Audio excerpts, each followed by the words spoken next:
Any number that you can think of, literally any number, would be a number that is part of the real number system with that symbol. In other words, it's a number that can exist. Very, very big, very, very small, positive, negative, zero, fractions, rational, irrational, anything will be part of the real number systems because those numbers are real.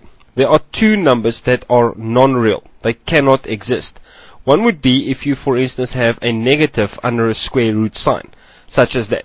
That would branch out to something called complex numbers, but for all practical purposes, that's a non-real number. It does not exist. It's not a real number. The other one would be if you divide by 0. Say you've got 3 divided by 0. It's undefined. It doesn't exist.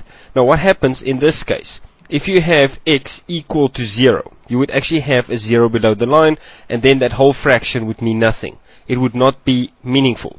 So that's what they mean by that fraction. If you have a variable below the line, it's only meaningful if the denominator, that whatever is below the line containing variables, if that is not equal to 0. So in this case, x cannot be equal to 0. Let's say you had 2x plus 1.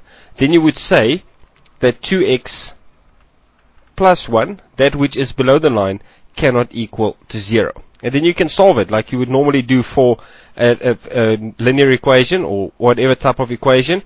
You would say that 2x cannot be equal to minus 1 and x cannot be equal to minus a half. And there you've got the exclusion. So as we have x cannot be equal to 0 there, if it was something else, you would have a different type of restriction.